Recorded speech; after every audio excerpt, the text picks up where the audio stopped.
I've been filming my hunts for around 10 years now and tried a few different styles of camera arms along the way, as well as some that I built myself. But when I first saw an advertisement for the new 4th Arrow camera arm, I knew that I had to try it out because their system is really unique. Two of their big selling points were the shoulder leveling system and the compact bases. They have three models, a stiff arm Pro, and a carbon arm, which is the one that I'll be reviewing today. The base did require assembly out of the box, but as you can see, it's pretty straightforward, and they provided a wrench for tightening the nuts. One thing I discovered and recommend is that when you assemble the base, inserting the shoulder before tightening the nuts down all the way helps ensure that everything is in proper alignment. The base weighs 1 pound 5.5 ounces. The shoulder weighs 1 pound 12.4 ounces. The carbon fiber arm segments weigh 1 pound 5 ounces. The optional video head weighs 1 pound 2 ounces, and the ratchet strap weighs 8.2 ounces. Now, when you're comparing the stats of this arm to other arms, the weights don't do as much justice as the compact size factor of the shoulder and base. I can easily stick all the components inside a typical sized hunting pack with room for other gear. Ease of setup is one of the things that really drew my attention from that initial advertisement. I'm used to spending 10 to 30 seconds after attachment to get the arm perfectly level on the tree, but I'll show you how it works now with the 4th Arrow arm. Attachment of the base is the first step. Since its profile rests so close to the tree, when you strap it down it really doesn't move at all. Next, you stick the shoulder in the base, turn the bottom section of the aluminum, and lock in place with a thumb screw. One potential concern I have with the thumb screw is that, especially if it's really cold out, you could tighten it so much at the beginning of your hunt that you'd have a really hard time loosening it again with numb fingers. And if that could be problematic for you, you could just swap that with a wing nut. And if you don't have that thumb screw tightened down as far as it needs to be, then you can actually get a little bit of play in the shoulder. Again, I think a wing nut would help here. I can't say enough good things about this leveling system. It's so fast and easy, and the freedom of movement that you get with the shoulder makes it by far the best leveling system on the market right now, in my opinion. I can't think of a realistic hunting setup where I wouldn't be able to get the shoulder level. You can even level it on a horizontal log if you decided to hunt from the ground and didn't have a tripod. That can be convenient for post-hunt interviews too. It comes with a tightening tool attached to the shoulder. Leaving the tool in the shoulder prevents it from being able to swing in the wind and make noise. It's not going to fall out. Lastly, just insert the arm. There is a screw on the front face of the shoulder that can be used to tighten up the panning on that first arm segment. Now let's talk about footage quality. When working with camera arms, there's a couple things you need to be concerned with. One is whether or not the arm maintains its level across an entire range of panning. Another, which is somewhat related to the first, is if the arm is prone to drifting after you let go of the video head. And lastly, you need to know whether or not the arm bounces under the weight of a camera. This carbon arm is rated for up to 6-pound camera setups, and their other options allow for different maximum ratings. Now let's test whether the head maintains its level. I'm starting with the bubble perfectly centered on the shoulder. The weight of the video head and camera setup here is 4 pounds. After extending the arm straight out, you can see that the bubble on the video head is near the edge of the circle facing the tree but still within it. Next, I swung the arm 90 degrees to one side. The bubble is once again about at the edge of the circle. 180 degrees to the other side, and the result is the same. And finally, with the arm extended on the back side of the tree, the bubble is still within the circle and near the edge facing the tree. Now, regarding bounce. I was able to force some vertical play into the extended arm, and when I made violent camera moves before abruptly letting go of the arm, there was also a little bit of bounce.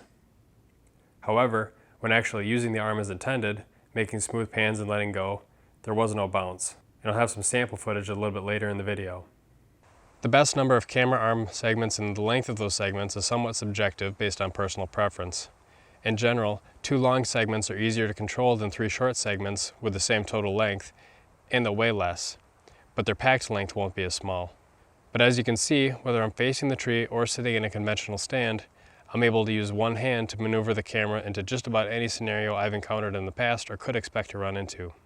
I also got the 4th Arrow video head, but the arm is set up so that you can connect a different head using either 1/4 inch or 3/8 inch threads. There's a locking screw to allow or lock panning, and the tilt has an adjustable knob. I found that the panning knob would feel a little bit gritty if I didn't have it unscrewed far enough, but when I backed the screw out enough to fully disengage the contact, panning was smooth. The idea with the adjustable knob and the tilt is that you would set the knob tight enough so that the camera doesn't continue to tilt after you let go, but not so tight that it becomes difficult to move. Okay, here's a little bit of test footage. I'll be panning right away just with the arm segments, not the video head.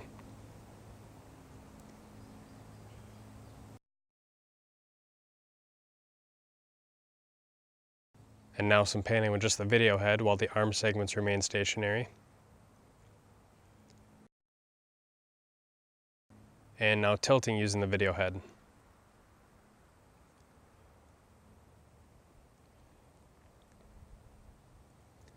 And here's some just general camera movement. One thing to note is that this camera that I'm using does not have image stabilization in either the camera body or the lens.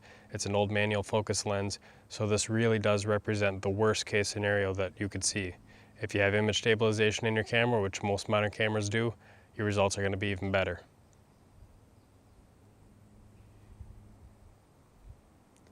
Also note that every time the camera stops, I'm actually taking my hand off of the camera arm.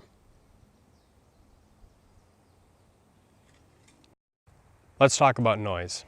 There are three main sources of potential noise.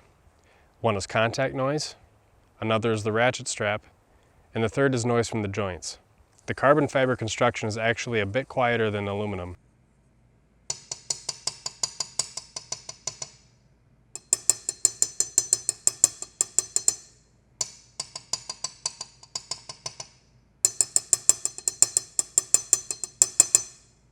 The shoulder and base have a lot of metal.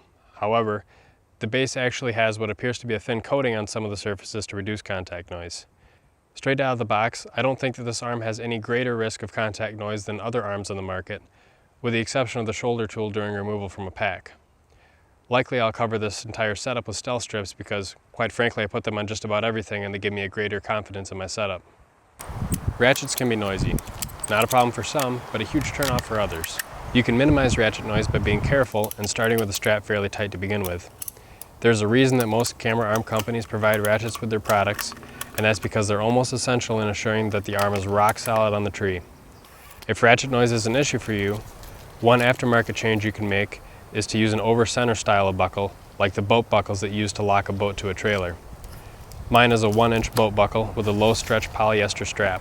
This is something I put together for some of my old camera arms, and it works well here, but of course it isn't a necessary add-on for a lot of guys.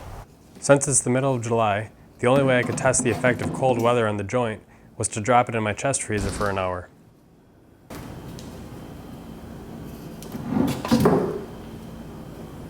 After taking it out, there was absolutely zero noise.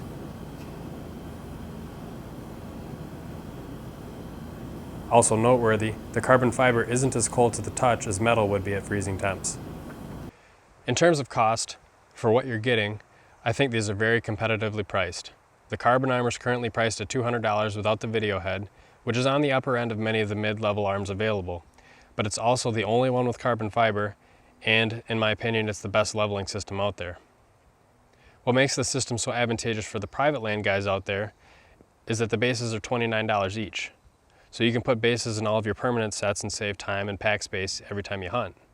As far as I'm aware, that's a fair bit less than most other bases on the market. So if you're a multiple fixed set hunter, you'd make out well in the long run. The fluid head is $79, and of course you can spend anywhere from $30 to hundreds on a video head. But remember, the carbon armor is geared toward consumer and prosumer camera weights, for which I think this fluid head will do fine with. Now, for those of you who are familiar with my videos, you know that I'm a mobile hunter. I bring everything in and set up for an evening hunt and then tear it back down to leave for the night.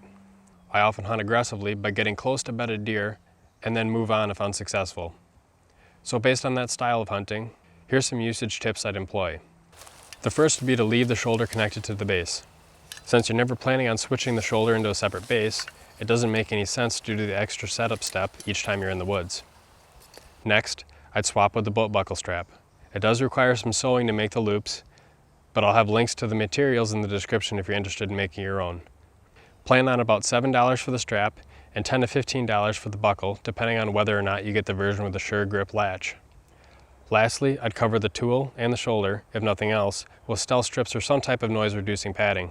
It's absolutely possible to make zero noise as long as you pay attention, but when setting up close to bedded deer, I don't like taking any chances. So in conclusion, I'm a huge fan of this camera arm. As I said earlier, I think their shoulder leveling system is the very best out there, and the ability to stuff the entire setup in a normal size hunting pack greatly enhances the convenience factor. I probably haven't been as excited for one single gear purchase since I bought my first cast aluminum tree stand or GPS. If you have any other questions or comments on things I haven't covered, be sure to let me know. And if you thought this video was helpful, please share, like, and subscribe. Thanks for watching.